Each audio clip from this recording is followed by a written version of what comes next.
Welcome to TV Free Baltimore's Books and Authors.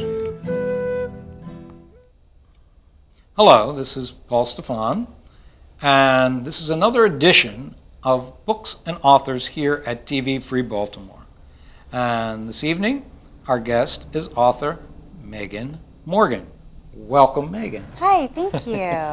I want to find out a little bit about you. Give us a little background, your biographical sort of background. I got you, sort of where you are today. Right now, I'm living in Maryland after having sort of traveled around the country. I've lived before this in South Carolina and Washington State, which I loved. Before that, I grew up in West Virginia. And right now, I'm working on wrapping up and getting ready for publication, my first novel. That's exciting. Working on for a long time. I've been a writer basically my entire life. Oh, you have. I was going to wonder where it started from. No, in kindergarten, I wrote, this one really huge long sentence about a train going through a tunnel, and it's basically hasn't stopped since then. It got really serious in junior high. I started writing stories for my friends. Oh. And since then, I've been writing about like a novel's worth a year. Wow. Yeah, and progressively getting more serious as I go. And so this has definitely been a lifelong dream of mine to get a book. Interesting. From childhood on up. Yeah. And I think it might carry on in the next generation. Yes. Didn't you say Little Miss is doing that sort of stuff too? Yeah, it's incredible. My daughter loves telling stories. She writes her own sort of like little books with like a front cover and like a little story and illustrations and everything. Yeah. So maybe there's a writing gene. I don't know. I think there might be some kind of a storytelling gene or something. There's something It has there. to be. Yeah. So, but you're saying you're like a lot of writers, sounds like you have maybe a lot of manuscripts in a drawer somewhere that will never see the light of day kind of a thing. Yeah, I would say that at least, 60 to 75% of what you write never gets out at all. You kind of have to skim off the top and keep the good stuff. Yeah. Right. So that's what I was going to ask you. Where did, the love of writing come from? So you said it started young, but was there anybody in your family, like say there was mom, dad, granddad, anybody who was like maybe an oral storyteller, or they read to you when you were 2 or 3 years old? Or where did this whole idea of maybe you putting imagination on paper come from? I think that a lot of like my own drive to make books has very much been internal. But my mom, when I was really young, we took every weekend trips to the library. Oh, okay. And so I'd say definitely my interest in books and in having a voracious appetite for them started, I'd say, with her and with trips to the library. I think I read my way through the entire old school Nancy Drew book series when I was in like first grade or something. Yeah. Precocious reader. Yes. It seems like. But that's part of what I was going to get to too. Yeah. Who were some of your, favorite authors and your favorite books? What kind of authors and books influenced you? I used to read a lot of mysteries when I was very young, and so I've always enjoyed stuff like that. I, of course, grew up reading a lot of Harry Potter, and so, J.K. Rowling has definitely been a major influence. I also enjoy a lot of science fiction and fantasy. Those are definitely like my genres of choice. And I lean more towards science fiction, I think, for the most part. Okay. Yeah. And it seems to me there's also maybe influence not just from books, but also films for you, and especially maybe Star Wars or the Star Wars series? Yes. Star Wars is... I'm a huge geek, and I would say that the explosion of my geekiness is centered in Star Wars, which I first really connected with when I was in the third grade. My sister brought the cassette tapes home from a friend's house, and I was immediately hooked. And I've sort of been, super interested in Star Wars ever since. It was a big deal, a big inspiration to me. Well, it's interesting because of the filmmakers that I've had in here and interviewed, a lot of them say for them, movies like Star Wars, Raiders of the Lost Ark, things like that, they were influential to their being pushed maybe to wanting to be the filmmakers. Yeah, I think that Star Wars in particular sort of has this epicness to it that I think really captures a lot of people, and sort of following the characters and stuff. And also, it has an organic feeling to it, and a lively energy that a lot of other things don't have. Because I know in the past, we just had those few films, and we had to wait forever for the next one to come out. And then there was a hiatus of films, and now it seems to be an explosion of Star Wars films, almost like Disney is guaranteeing one a year. Yes. But they're sort of like, a lot of them are like backstory, like what happened before, like the next one's going to be the young Han Solo. Yes. That kind of thing. Yeah. Origins, kind of. It's interesting to see the expansion of the universe. There's always some debate as to, whether or not all of the new content is of the same quality as, what we had before. I think that the originals are impossible to recapture. And to a certain extent, I think that's okay because it's a mythology and it kind of stands alone. So you're saying beyond that, and that's probably, again, why you're leaning towards sci-fi, but people like J.K. Rowling influence your writing? I would say that J.K. Rowling is a big influence as far as like the world that she created and sort of the degree to which she made something that brought people in, that allowed people to sort of fill in the world themselves and actively participate in it. And I think that's something that like Harry Potter and Star Wars have in common, is that they sort of created a world and then they let other people sort of explore it and create their own side stories and stuff to it. So is that what you intend to do with your writing as well? I definitely look at that as, there are things happening in the world both before and after and in conjunction with the storyline that I have that aren't fully explored in the book. I think that having that kind of, those spaces where there's other stuff going on and it's hinted at is really important, in creating something that feels real.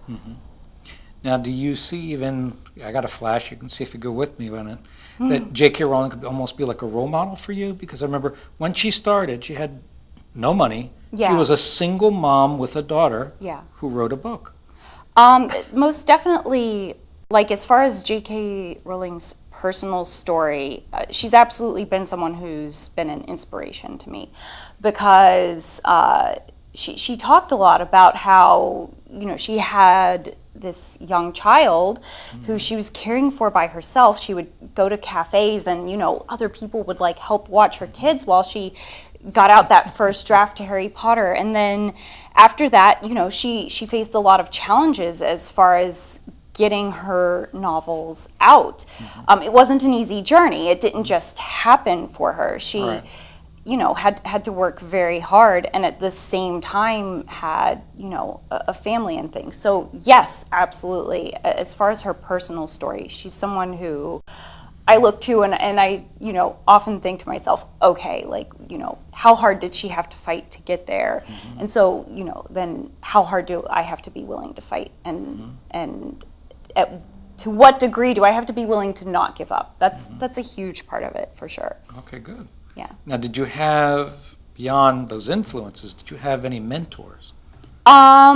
I really haven't had a lot of mentors until pretty recently. I went to college and got an English degree, and so I would say that, at that point, as far as my professors and stuff, I definitely had people who, were there helping and influencing me, but I feel like more recently, as I've gotten more and more involved in sort of the more arts community, now has been a time, and part of the reason why I'm getting my book out now is because I've encountered people who have experience with independently, putting their material out into the world. And so that's been a big deal to me of late, is finding those people who've made that journey and connecting with them, and not only taking inspiration from them, but also finding out the nitty-gritty mechanics of how it's done. Okay. And those people are rare. There aren't a lot of people who independently, get their work out into the world, because it takes a lot of self-motivation and drive to do it. Well, I know that there are a lot of writers in the books that I read, because I'm a big reader too, is that they usually have, a lot of them have support groups, in the sense that it's a group of writers who get together and they talk about the struggles, and they talk about critiquing each other's drafts and everything else. And so you then have, I'm not really alone out there. Yeah. And I don't know if you have a support system like that yet. I don't have a writers group specifically. I know a lot of people do. I've sort of struggled, I think, to find a specific writers group that I fit in with. It takes a lot of, you sort of have to be in with people who have the same goals and the same level of motivation that you do. I've been involved in a lot where, people wanted to come in and kind of for fun, swap stories and things, and I've always been more serious. I don't just want to do this for fun. I want to get my work out into the world, because, I have stories that I want to tell. The point of writing for me ultimately is communicating with other people. And so I think without that final step of, getting something out there, there's still definitely point to it, but to me, that is a necessary part of the journey. Yeah. Now, do you have any previous writings that have actually been published? No, I don't currently, other than on my blog. I do post regularly. I won a couple of competitions in college. Oh, okay. But since then, I've been very focused on sort of honing my craft and getting my first novel ready for publication. Okay, and as you said at the beginning of the interview about writing your whole life, Yeah. why now, in a sense of saying, you've gone through this whole period of your lifetime, saying, Yeah. now is when I'm trying to push to get a book published, and not 5 years ago or 3 years ago? Or I think that for a long time, I sort of felt like I wasn't ready. I was sort of expecting, I guess, to a certain extent, for the audience to come to me. And I think very recently I've recognized that I have to be willing to put myself out there. And so that's been a huge part of it, for sure. Well, that's good. Now, it's known, I know, that writing, is a discipline.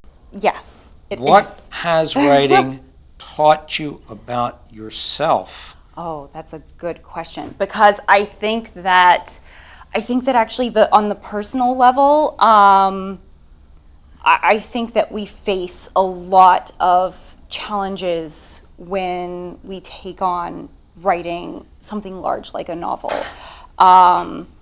We have to learn not only how to, make a habit of writing and to, write in spite of the fact that, like, maybe we don't want to.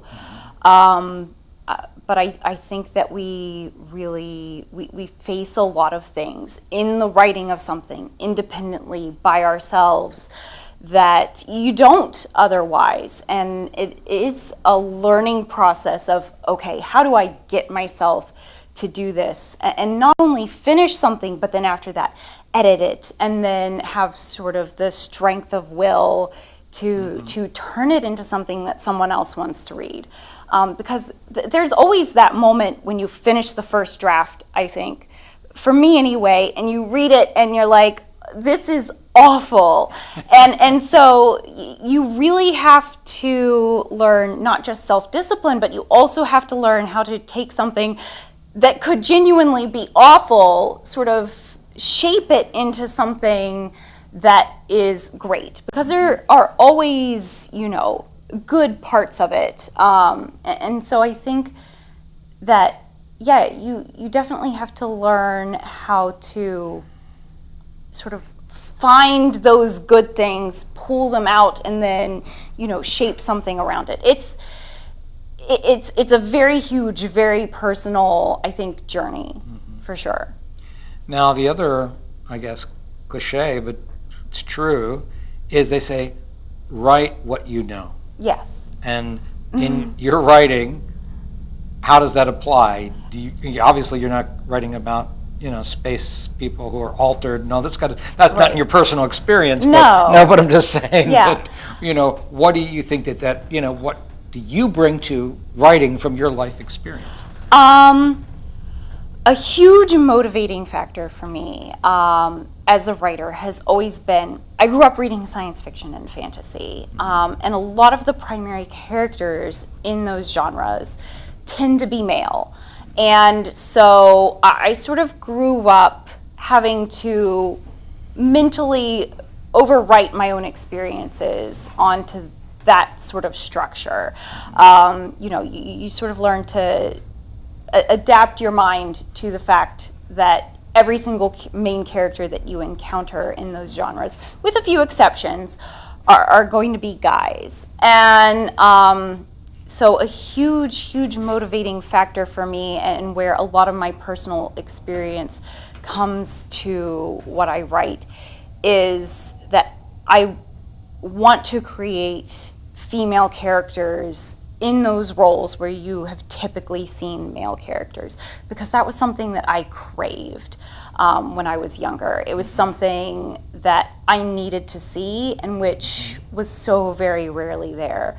And so it's something that really drives me, is to get those kinds of powerful, decisive female characters into those kinds of stories, because I think it really impacts the way people think about themselves and the way people see the world. And just on a more general level, I think that even if you're writing science fiction and fantasy, they provide a kind of lens on the real world. And I think each genre sort of does that in a different way.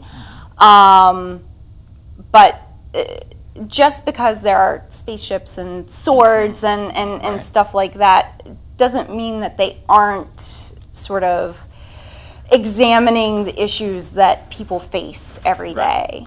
Yeah. So I think that a lot of sort of,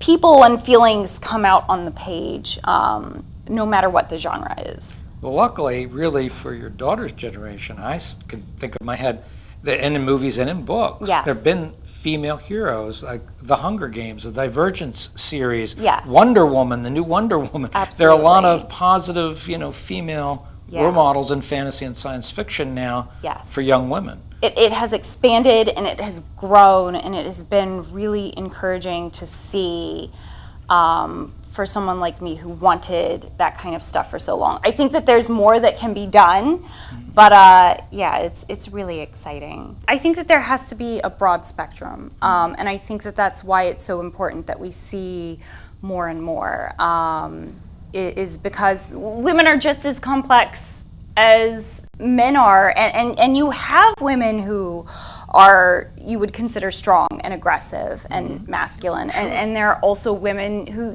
are very feminine, and you have women who fall all across the spectrum of that, and so I think that the more that we see, the more complexity that we get, and so that's a really big deal. It's good because, a lot of people, the stereotypes say, our little girls are growing up and their role models are the Disney princesses. And they have to have other role models besides Disney princesses. Although my daughter does love a good Disney princess. She does. And the Disney princesses, I think, are getting more and more complex these days, too. Like, my daughter loves Moana. And Moana is an awesome female character. She's a Disney princess, Yes. but she's still pretty amazing. And you blogged about her. I did, yeah. But anyway, where did the idea from this book come from? This almost everything I write is sort of a combination of a great many things.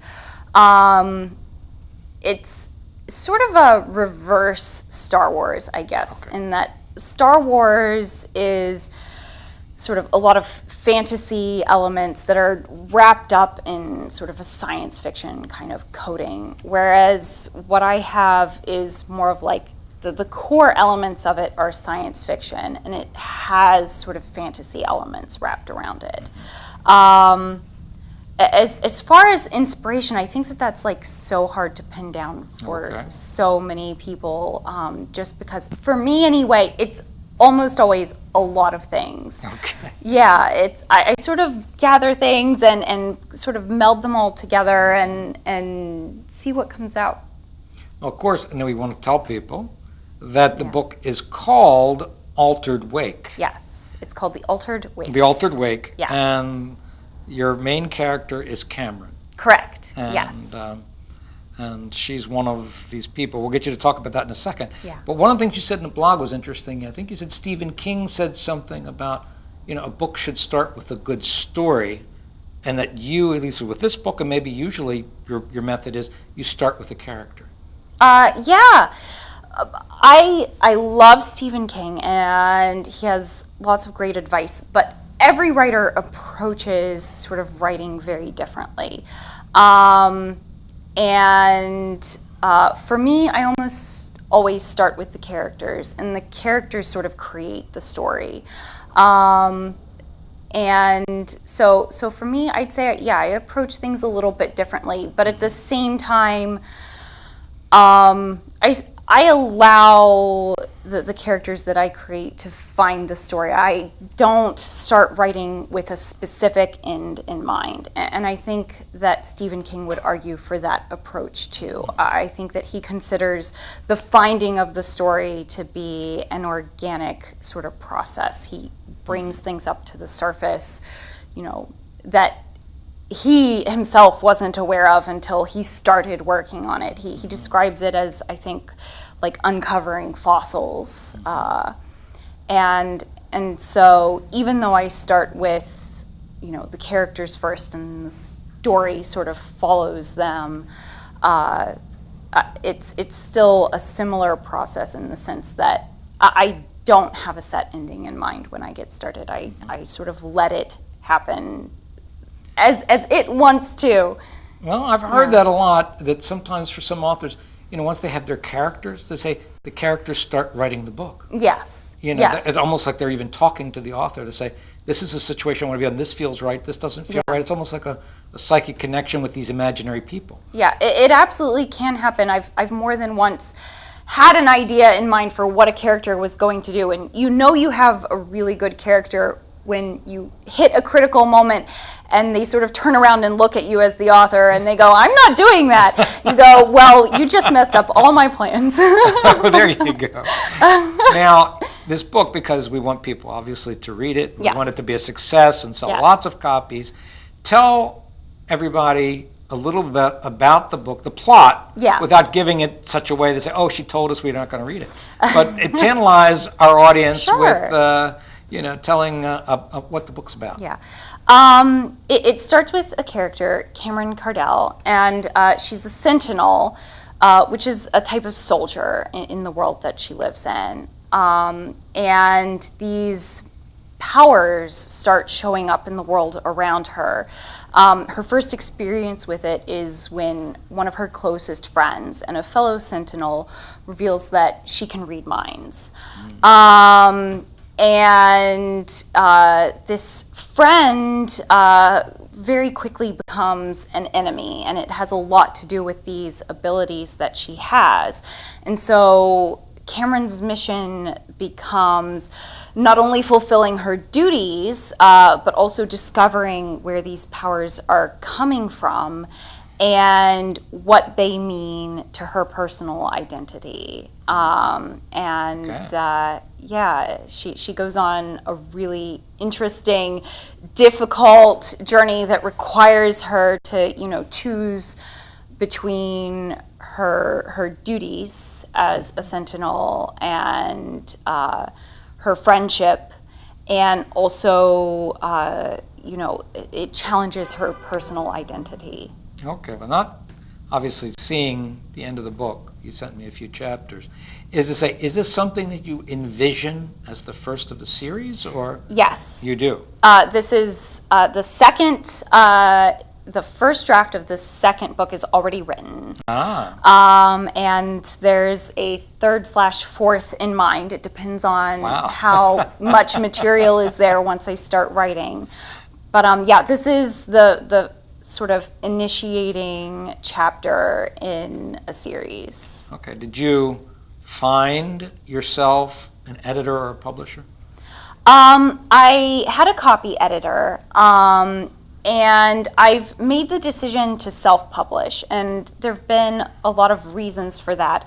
I think just yesterday on Twitter, which there are a ton of authors and agents and publishers, it was someone who had written a book, they got an agent, and it took them 6 years from the time they had an agent to get a publisher. So even if you do land an agent, it can still be a time-consuming process, and it can also fall through. There are plenty of writers out there who land an agent but then never get a book deal. And so I sort of wanted to take the process into my own hands, because I have more that I want to write. I have more ideas, and while it would be nice, I guess, to have the backup of a traditional publisher, in this day and age, there are so many of the things that you can take on yourself, and you can create something that is still 100% a valid book, if you're willing to put the work and the effort into it, and you don't have to give up your ability to sort of call the shots creatively, and you also have control of marketing and getting your voice out there. You aren't as reliant on someone else to do that, which sometimes it doesn't happen. Mm-hmm. So without, let's say, a big publishing house behind you, how are you going to be able to successfully market your book? A lot of the big publishing houses sort of leave it in the hands of the author anyway. Oh, okay. So there are a lot of resources nowadays with social media. There are blogs, there's Facebook, there's Twitter, which I'm on, and then, there are places like this where I get to, talk to you and talk about what I do. Great. And so, there's definitely, if you're willing to go out there and reach out and not just, do things like this, but also create your own events and stuff, it is possible to connect with a community. And then that's really what getting a book out there is about, is creating a community around it that cares and can be passionate about what you're doing. Well, good. I could see you going to sci-fi conventions. Yeah, for sure. I have a lot of friends who do a lot of science fiction cons, and that's definitely part of my plan. Okay, good. Yeah. That'd be terrific for you. Because mostly everybody I see, some authors, they say, "Oh well, you can find my book on Amazon." Yeah, it's always like that. I don't know if your book would eventually get, or how you even get a book on Amazon, but yes, I'm planning on releasing on a lot of platforms. There will be, all the digital stuff on Amazon and Nook and Kindle and everything like that. But also, it's more and more accessible to do print copies independently. Okay. So I definitely plan on, taking the book out there and getting physical copies of it in front of people. And get people to get your autograph on the book. Yes, I will sign books. Get up on your on your penmanship. Yeah. Because you already told us then a little bit about your future, because you've got 2 and 3 and 4. ready, or Yeah. getting them ready. Now, is there a publishing date for this book, or is there any firm date that's a publishing date for I don't this have a book? specific day, but I plan to have it out late summer. Okay. Yeah, so definitely Great. either July or August. So yeah, I'm doing all the finishing touches on it now. It's Terrific. been edited. The book cover is almost complete, Okay. and then after that, there are really just a couple more steps as far as getting it out. Yeah. Terrific. Yeah. Well, we want to have you back Yes, I to would hear love about to come that back. book and Yeah. other books, and you For can be sure. a friend of our station that way, and Definitely. talk about the book, and for people can find it and find you. This is where we say Yes. look into the camera there Hello. and tell them how to find you, your contact Right. information. I'm on Facebook. My name is Megan Morgan. I also have an author page, and that is Bright Ink Writes. You can find me on WordPress. My website is Bright Ink Writes, and I do a lot of blogging there. And I'm also on Twitter, M3 Writes. And yeah, that's where you can find me. Very good. Yeah. Well, we're very happy to have had you here. Well, thank you very much. It was great to be here, and I really appreciate you having me on. No problem. It was a pleasure. Thank you very much. You're It was welcome. nice. Okay, folks. Well, we're done again. That was another edition, get the joke there, of the Books and Authors series with Megan Morgan. And don't forget to look for that book when it comes out later this summer. It'd be good beach reading for you, I think.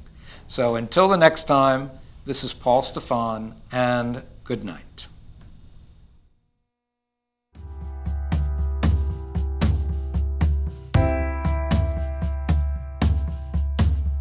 You're watching Books and Authors on TV Free Baltimore.